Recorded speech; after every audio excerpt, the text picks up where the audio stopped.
Hi everyone, my name is Chris Haynes and this is my final presentation for EDUC 511. So I'm going to start by giving a little overview of what I'm going to be talking about in my presentation. These are my three views and values in regards to education. My first one, I believe as an educator, I should teach students how to think, not what to think. Number two, every student should have an equal chance for success despite having a disability. Number three, students need to learn how to work independently and how to collaborate to accomplish tasks. So this is going into my first belief in regards to education, which is teaching students how to think and not what to think, and it really boils down to teaching centered on thinking skills. It's my intention and my goal to get students engaged in the material so they'll want to learn more and ask questions. And this involves moving away from a heavy focused on assessments and tests, which I think causes a lot of undue stress and pressure on my students and causes them really to worry too much about what they're going to get on this test instead of really learning and applying the material, making progress towards learning. And I also believe this centers around challenging my students to discover what they're good at and their strengths and apply it to learning. Because I really feel like students will often get frustrated with material they find uninteresting. They won't really get engaged with the material, and they'll in one ear out the next. So it's my intention to remedy this problem by getting students involved with the material, and asking questions, becoming interested in the material. So this guy, transitions to the quote I found by a philosopher. I think it relates a lot of my thinking philosophy. I think, therefore I am, by Rene Descartes. I feel like a lot of students aren't thinking as much as they should be. They're really focused on getting that perfect grade on the test without mastering a concept or learning really about what is being taught in the classroom today. So what are some of my personal learning goals in the program? I want to learn how to effectively plan instruction that will stimulate interest in my students. They'll be very interested in learning about what it is I have to say, and they'll look forward to the new lesson.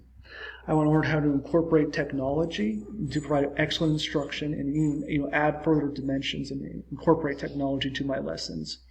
And I want my classroom to be a safe place, a safe and effective learning environment.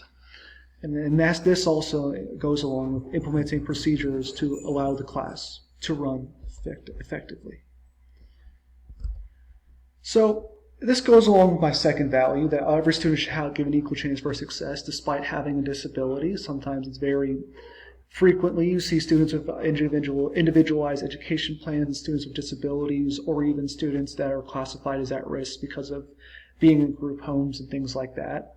So I believe I can use technology to help my students with learning disabilities, help give them more of a visual learner. If any students are visual learners, give them visual cues and things that will give them more access to learning so that technology can be used to really work and cater to these diverse learning styles. And then also that learning can be made fun using games that could be educational. This goes along with project-based learning, a PBL, as I learned about today. And this, using technology will move away from the traditional read the textbook and answer the question, make learning a fun and engaging process. This also correlates into some Christian values I have. As a Christian educator, I will show kindness, integrity, and I will not display favoritism in any way. Even though I know some students will be more well-behaved than others, I won't translate this into giving one student more respect or more attention than the other, because all of them are equal in my classroom. And my final point, it correlates with collaboration and independent work. I believe students need to learn how to do both. So I believe students should be able to learn how to conduct research and to work efficiently and independently. So learning how to work on their own without depending on the group work or the teacher, learning how to find the answers themselves without asking for help all the time. Students should have these skills, do their own research themselves.